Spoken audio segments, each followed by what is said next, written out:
ব্যক্তিক ইয়াৰে সদস্য হিচাপে নিৰ্বাচন কৰিব আৰু এই গভৰ্নিং বডিখনে ইঞ্জিনিয়াৰিং কলেজখনক বা পলিটেকনিকখনক এতিয়াৰ পৰা পৰিচালনা কৰাৰ ক্ষেত্ৰত নীতি নিৰ্দেশনা দিব। দ্বিতীয়টো আমাৰ গুৰুত্বপূৰ্ণ সিদ্ধান্ত, অসমত ৩৬খন চৰকাৰী মাধ্যমিক বিদ্যালয় আছে।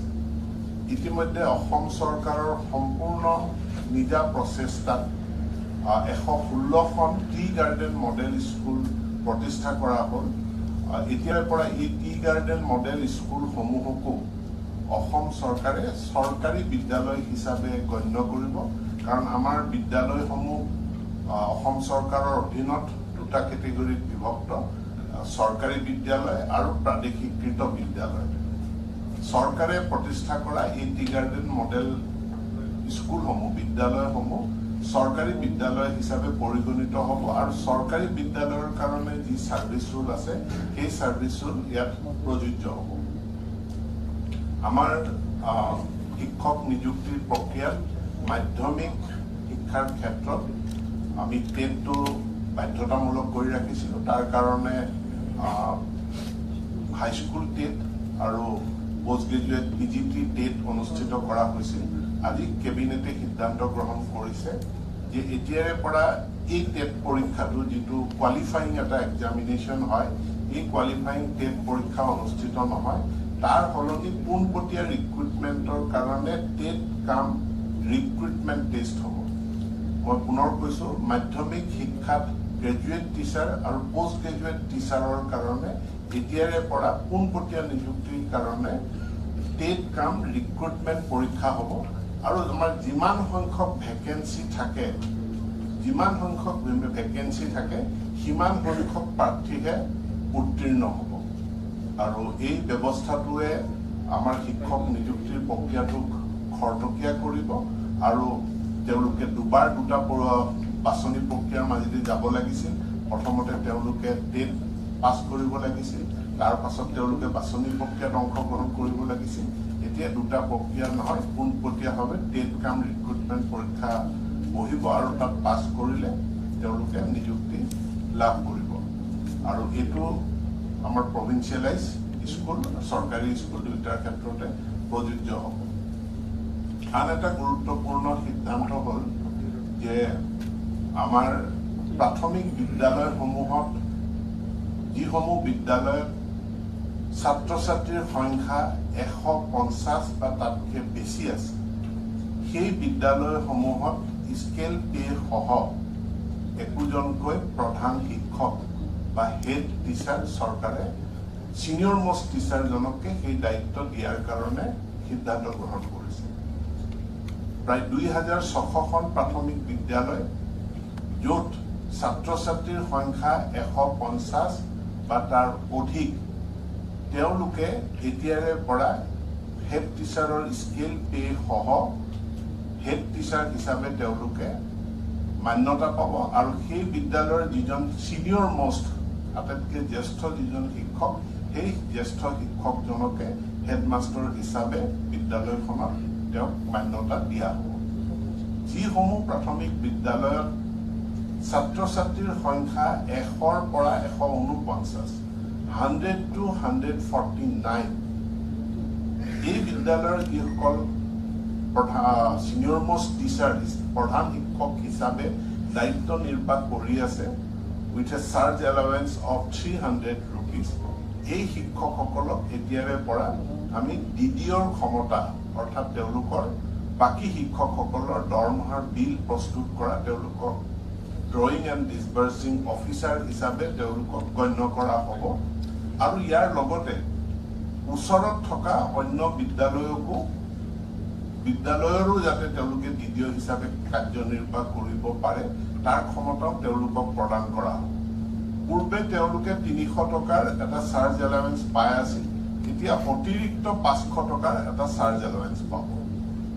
পুনৰ মই ক'ব বিচাৰিছোঁ, 150 আৰু তাৰ অধিক ছাত্ৰ ছাত্ৰী থকা বিদ্যালয়ৰ ছিনিয়ৰ মষ্ট টিচাৰজন হেড টিচাৰ হ'ব আৰু তাৰ কাৰণে তেওঁ স্কেল পে, হেড টিচাৰৰ স্কেল পে পাব। 100ৰ পৰা 149লৈকে যি বিদ্যালয়ত ছাত্ৰ ছাত্ৰীৰ সংখ্যা আছে সেই বিদ্যালয়ৰ সিনিয়ৰ মোষ্ট টিচাৰজনে তেওঁ হেড টিচাৰ হিচাপে স্কেল পেটো তেওঁ নাপায় কিন্তু তেওঁ ডিডিঅৰ ক্ষমতা লাভ কৰিব আৰু এই দুই ধৰণৰ যি সিনিয়ৰ মোষ্ট টিচাৰ 150 জন থকাজন তেওঁটো হেড টিচাৰ হলেই আৰু 100ৰ পৰা 149 থকাজনে চাৰ্জ এলাৱেন্স পাই আছে আৰু এই দুইজন দায়িত্ববাহী প্ৰধান শিক্ষকে ওচৰত যিবিলাক বিদ্যালয়ত কম সংখ্যক ছাত্ৰ ছাত্ৰী আছে সেই বিদ্যালয়ৰ বাকী শিক্ষকসকলৰ কাৰণে তেওঁলোকে ডিডিঅ হিচাপে কাৰ্যনিৰ্বাহ কৰিব আমাৰ প্ৰাথমিক বিদ্যালয়বিলাকৰ কাৰণে এতিয়ালৈকে ডিডিঅৰ দায়িত্ব নিৰ্বাহ কৰিছিল ব্লক এলিমেণ্টাৰী এডুকেশ্যন অফিচাৰ বিলাকে বিইঅ সকল এতিয়া বিইঅ সকলৰ পৰা সেই দায়িত্ব হেড মাষ্টাৰলৈ আহিব হেড টিচাৰলৈ আহিব আমাৰ এমই স্কুলত হেড টিচাৰ থাকে গতিকে এমই স্কুলৰ ক্ষেত্ৰত ডিডিঅৰ ক্ষমতাটো হেড টিচাৰজনৰ লগত থাকে বিইঅৰ লগত নাথাকে কিন্তু প্ৰাথমিক বিদ্যালয়ত ডিডিঅৰ পাৱাৰটো নাছিল এতেকে আজিৰ পৰা আমি 100ৰ ওপৰত ছাত্ৰ ছাত্ৰী থকা সকলো প্ৰাথমিক বিদ্যালয়ৰ শিক্ষকক হেড টিচাৰক আমি ডিডিঅৰ ক্ষমতা আমি প্ৰদান কৰিছো আৰু ইয়াৰে ভিতৰত 150ৰ অধিক ছাত্ৰ ছাত্ৰী থকা বিদ্যালয়ৰ জ্যেষ্ঠ শিক্ষকজনে তেওঁ সম্পূৰ্ণ পৰ্যায়ৰ ফুল ফ্লেজেড স্কেল পে সহ তেওঁ প্ৰধান শিক্ষকৰ মৰ্যাদা লাভ কৰিব স্যাৰ যেটো মডেল স্কুলৰ কথা কৈছিলে চাহবাগানৰ কিমান মডেল স্কুলৰ চৰকাৰী 116খন model school tea garden model school আগত আমাৰ চৰকাৰী বিদ্যালয় গভৰ্ণমেণ্ট হাইস্কুল বা হায়াৰ ছেকেণ্ডাৰী স্কুলৰ সংখ্যা আছিলে 36 ইয়াৰে বিটিচিত 5খন বাকি 31খন আছিল এই 36ৰ লগত এতিয়া সংযোজিত হৈছে 116খন টি গাৰ্ডেন মডেল স্কুল যিখিনি স্কুল অসম চৰকাৰৰ গভৰ্ণমেণ্ট স্কুল যি সাৰ্ভিস ৰুল আছে মাধ্যমিকৰ সেই সাৰ্ভিস ৰুলৰ দ্বাৰা পৰিচালিত হ'ব থ্যাংক ইউ মানে কি চৰকাৰী বিদ্যালয় বুলি ধৰিব পৰা চৰকাৰী বিদ্যালয় সম্পূৰ্ণৰূপে চৰকাৰে প্ৰতিষ্ঠা কৰিছে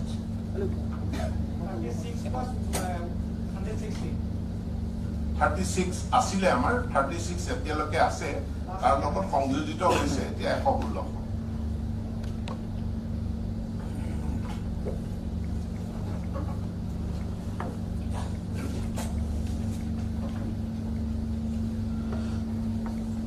সাংবাদিক বন্ধুসকল আজি অসম কেবিনেটে খন্তেক সময় আগতে অসমৰ কৰ্মচাৰীসকলৰ কাৰণে এটা খুব আনন্দৰ বতৰা লৈ আহিছে আৰু এই আনন্দৰ বতৰাটো এইটোৱে যে এতিয়া অসমৰ যিসমূহ স্থায়ী কৰ্মচাৰী আছে অসম চৰকাৰৰ তেওঁলোকৰ গাড়ী ক্ৰয় কৰিবৰ কাৰণে আপোন বাহন নামেৰে এখন আঁচনি আজি অসম চৰকাৰৰ কেবিনেটে অনুমোদন কৰিছে এই আপোন বাহন আঁচনিৰ জৰিয়তে ৰাজ্য চৰকাৰৰ কৰ্মচাৰীসকলে স্থায়ী কৰ্মচাৰীসকলে যিসকল কিছুদিন আগতে নিযুক্ত হৈছে বা আগৰ পৰাই কাম কৰি আছে সকলো কৰ্মচাৰীয়ে নিজৰ বাহন কিনিবৰ কাৰণে তেওঁলোকে বিভিন্ন বিত্তীয় প্ৰতিষ্ঠানৰ পৰা যি লোন ল'ব এই লোনৰ ইণ্টাৰেষ্ট সাবসিডিটো অসম চৰকাৰে বহন কৰিব যিটো পুৰুষ কৰ্মচাৰীৰ ক্ষেত্ৰত 2% আৰু মহিলা আৰু দিব্যাংগ কৰ্মচাৰীৰ ক্ষেত্ৰত 3%। পুৰুষ কৰ্মচাৰীয়ে যদি ইলেক্ট্ৰনিক ভেহিকল কিনে গ্ৰীণ এনাৰ্জিলৈকে গুচি যায় গ্ৰীণ ইলেক্ট্ৰনিক ভেহিকল কিনে তেতিয়াহ'লে পুৰুষ কৰ্মচাৰীসকলে 3% ইণ্টাৰেষ্ট সাবসিডি পাব গতিকে সেই ধৰণৰ এখন আঁচনিৰ জৰিয়তে আপোন বাহন আঁচনিখন আজি ঘোষণা কৰা হৈছে আৰু তাৰ লগে লগে এজন কৰ্মচাৰীয়ে তেখেতৰ নেট মান্থলি ইনকাম তেওঁৰ নেট মাহেকীয়া যিটো ইনকাম হয় তাৰে 48% অথবা 15 লাখ টকা যিটো নিম্নতম হ'ব সেইটো তেওঁ লোন হিচাপে ল'ব পাৰিব আৰু সেই ধৰণে তেওঁ নিজৰ গাড়ী কিনাৰ কোনোবাই মটৰচাইকেল কিনিব খোজে কোনোবাই গাড়ী কিনিব খোজে সেই গাড়ী কিনাৰ সুবিধাটো প্ৰত্যেকজন চৰকাৰী কৰ্মচাৰীয়ে আপোন বাহন আঁচনিৰ জৰিয়তে লাভ কৰিব আৰু এই আপোন বাহন আঁচনিৰ কাৰণে যিসমূহ commercial bank, regional rural bank, Assam cooperative apex bank বা নটিফাইড ৰিকগনাইজ যিবিলাক ৰিজাৰ্ভ বেংকৰ বেংক আছে সেইটো বেংকৰ পৰা তেওঁলোকে লোন ল'ব পাৰিব আৰু তেওঁলোকৰ নেট মান্থলি ইনকামৰ 48 টাইমছ আৰু 15 লাখ টকা যিটোৱে তেওঁ লোৱাৰ হ'ব সেই ধৰণে ল'ব পাৰিব আৰু তেওঁলোকক ইণ্টাৰেষ্ট ছাবচিডি হিচাপে 2% পুৰুষ কৰ্মচাৰীৰ বাবে আৰু মহিলা আৰু দিব্যাংগ কৰ্মচাৰীৰ কাৰণে 3% ইণ্টাৰেষ্ট ছাবচিডি পাব আৰু ইলেক্ট্ৰনিক ভেহিকল কিনিলে পুৰুষসকলৰ 3% ইণ্টাৰেষ্ট ছাবচিডি পাব। গতিকে এই ধৰণৰ এটা আপোন বাহন নামৰ আঁচনিৰে আজি আমাৰ চৰকাৰে কৰ্মচাৰীসকলক নিজৰ বাহন এখন কিনাৰ কাৰণে সুবিধা কৰি দিছে আৰু এই আজি কেবিনেটে ইয়াক অনুমোদন কৰিছে।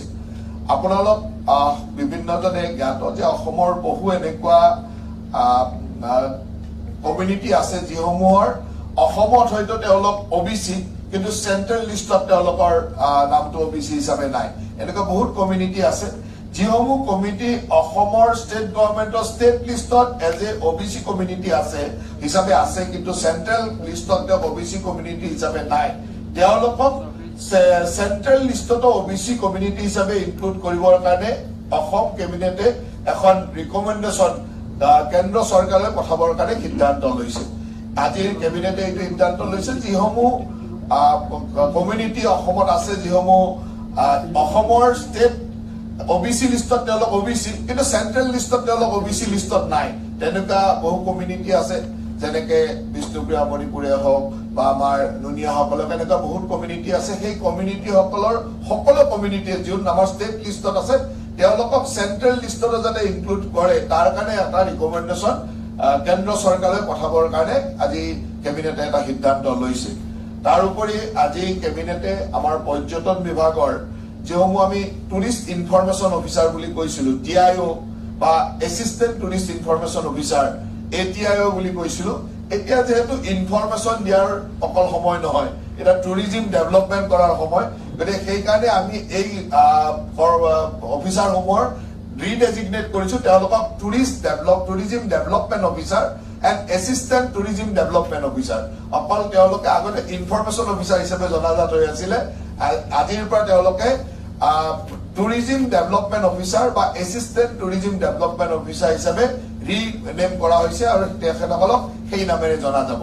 এইকেইটাই মুখ্যতঃ সিদ্ধান্ত আছিল। বাকী আমাৰ খেল স্পৰ্টছ আৰু শ্ৰম বিভাগৰ কেইবাটাও সিদ্ধান্ত আজি লোৱা হৈছিল সেইখিনি আমাৰ সতীৰ্থ মন্ত্ৰী বিমল বৰা আৰু সঞ্জয় কিষাণে আপোনালোকক জনাব।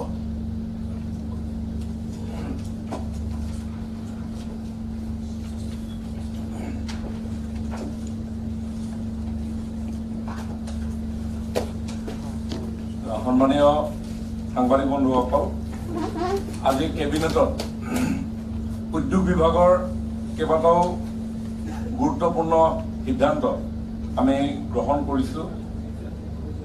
এই সিদ্ধান্তৰ জৰিয়তে অনাগত দিনত অসমৰ ঔদ্যোগিক ক্ষেত্ৰখনলৈ এক আমূল পৰিৱৰ্তন আহিব কাৰণ আমাৰ চৰকাৰে মাননীয় মুখ্যমন্ত্ৰী ডক্টৰ হিমন্ত বিশ্ব শৰ্মা ডাঙৰীয়াৰ নেতৃত্বত ঔদ্যোগিক কিছু নীতি আমি শিথিলতা কৰি এক কাষ্টমাইজ পলিচি আমি প্ৰৱৰ্তন কৰিছিলো আৰু সেই কাষ্টমাইজ পলিচিৰ আধাৰত আমি দেশৰ বিভিন্ন প্ৰান্তৰ উদ্যোগীসকললৈ এটা বাৰ্তা আমি প্ৰেৰণ কৰিব বিচাৰিছিলো যে অসমত যদি আপোনালোকে বিনিয়োগ কৰিব বিচাৰে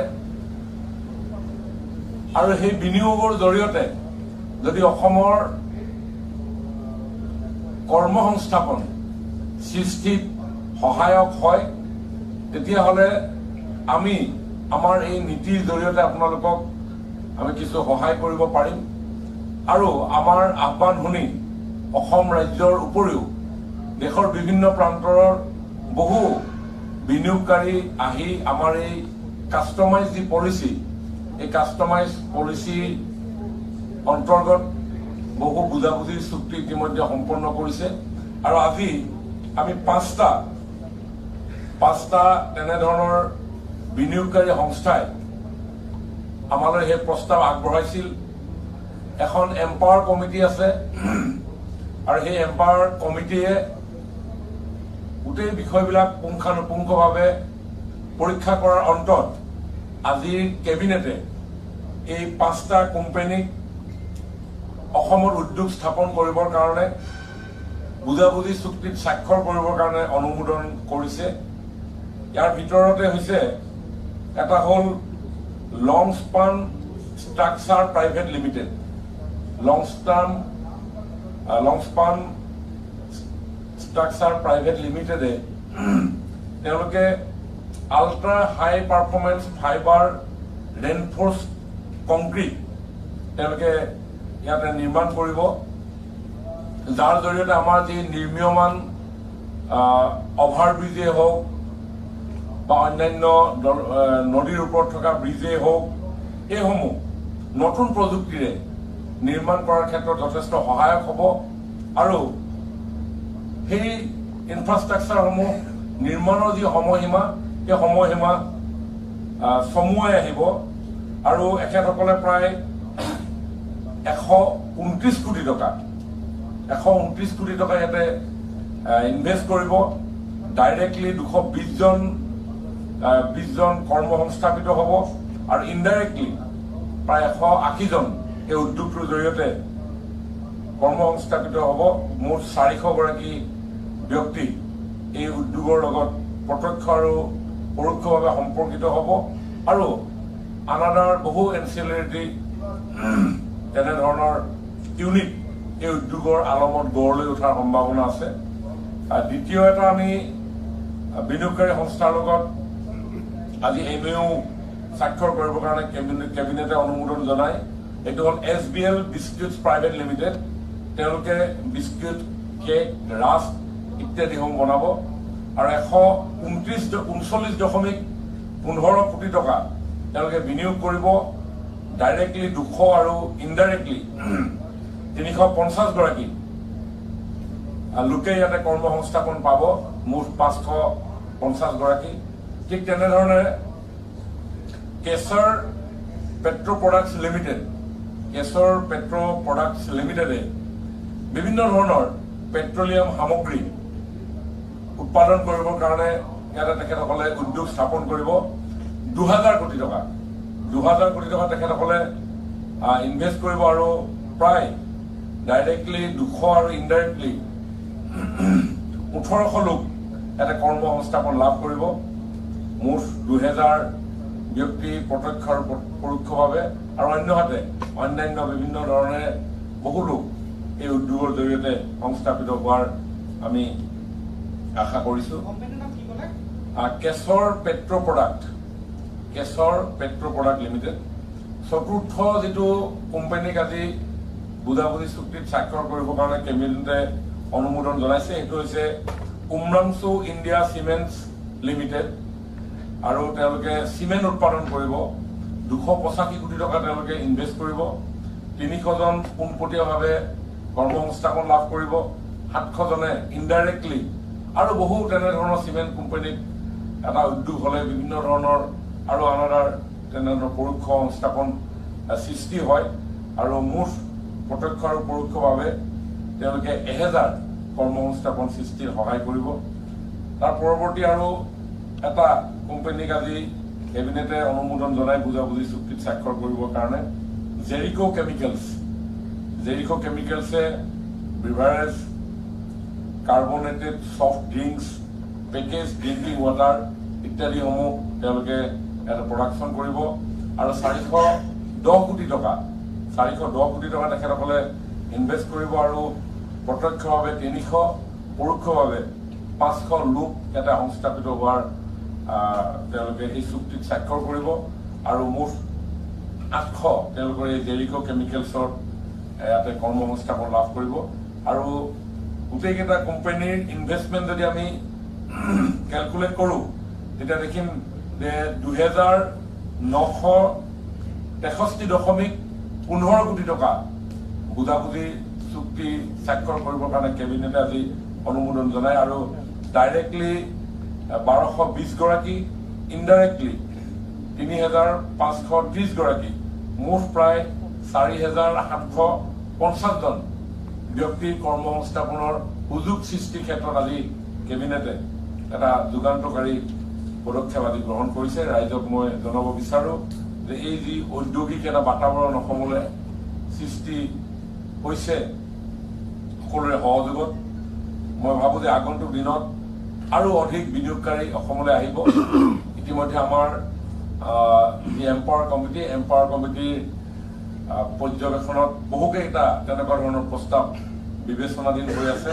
ইতিমধ্যে আমি প্ৰায় 8,000 কোটি টকাৰ MOU ইতিমধ্যে আমি স্বাক্ষৰ কৰিছিলোঁ।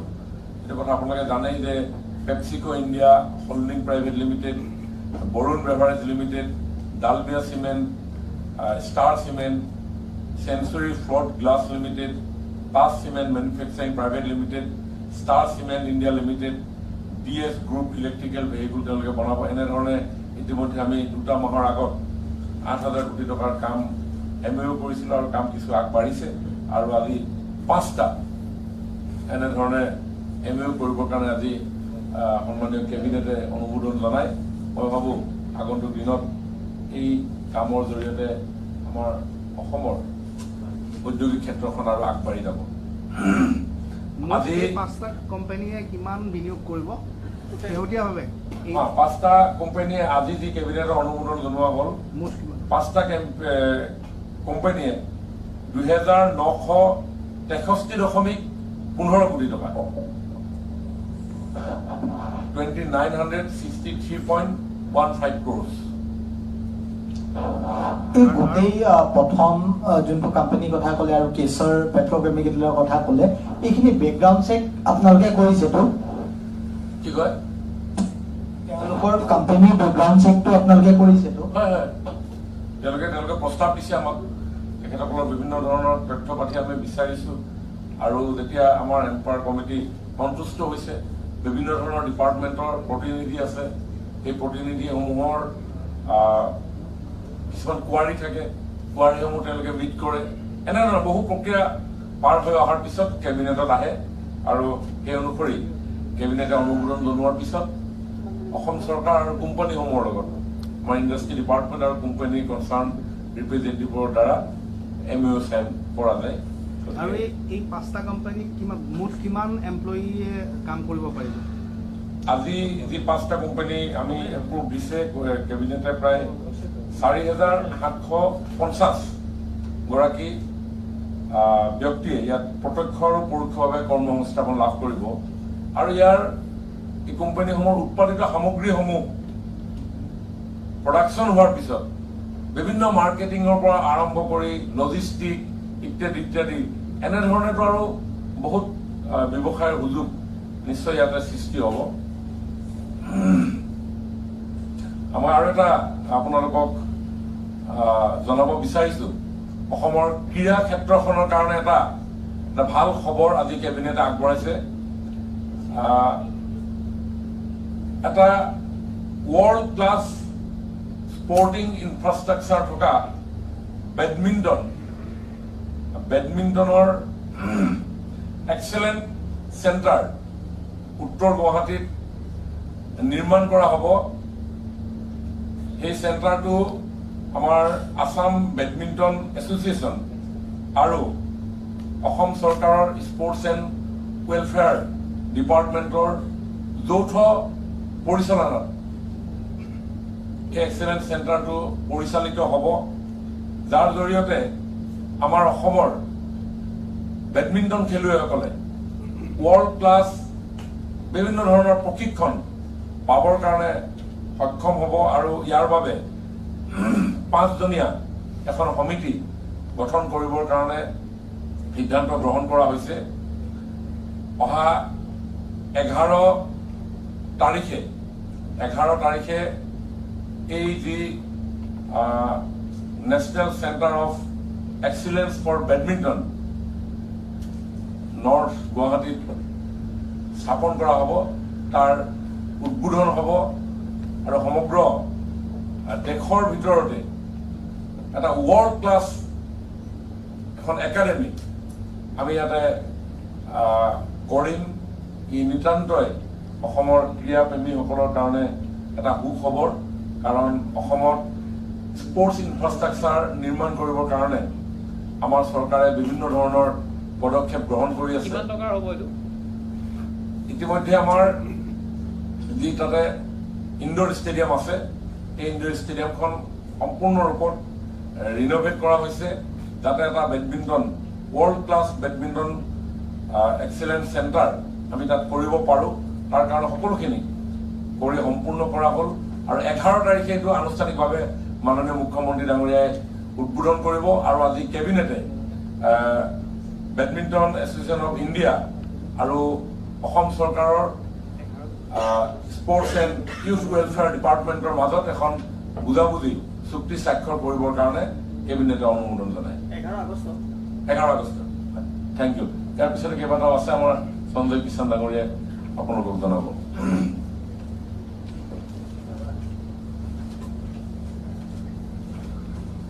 সাংবাদিক বন্ধুসকল, আজি শ্ৰম বিভাগৰ এটা গুৰুত্বপূৰ্ণ বিষয় আজি কেবিনেটে অনুমোদন জনাইছে। আপোনালোকে জানে যে ESI কৰ্মৰত যিসকল চিকিৎসক তেওঁলোকে গাঁও তথা চহৰ অঞ্চলত বিশেষভাৱে পঞ্জীয়নভুক্ত যিসকল শ্ৰমিক কৰ্মচাৰীক তেওঁলোকে সেৱা আগবঢ়াই আহিছে আৰু তেওঁলোকে দীৰ্ঘদিন এটা দাবী উত্থাপন কৰিছিলে। ইয়াত প্ৰায় 59জন চিকিৎসক আছে। এই চিকিৎসকসকলে NPA পোৱা নাছিল আৰু ইয়াৰ কাৰণে তেওঁলোকে দীৰ্ঘদিন দাবী উত্থাপন কৰি আছিলে আৰু আজি সন্মানীয় কেবিনেটে তেওঁলোকৰ এই দাবীক সন্মান জনাই তেখেতসকলৰ এই দাবীক আজি অনুমোদন জনোৱা হ'ল। আৰু আজি তাৰিখৰ পৰা আমাৰ যিদৰে হেল্থ এণ্ড ফেমিলি ৱেলফেয়াৰ ডিপাৰ্টমেণ্টৰ চিকিৎসকসকলে যি NPA পায়, ঠিক একেদৰে আমাৰ ESI যিসকল চিকিৎসক আছে তেখেতসকলেও আজি তাৰিখৰ পৰা তেওঁলোকে এই সুবিধা পাবৰ কাৰণে সক্ষম হ'ব। দীৰ্ঘদিন ধৰি আমাৰ বহু এনে চিকিৎসা আছিল যিসকলে এই সুবিধা নোপোৱাৰ কাৰণে তেওঁলোকে আমাৰ এই বিভাগটোৰ পৰা আকৌ অন্য বিভাগলৈ গুচি গৈছিল।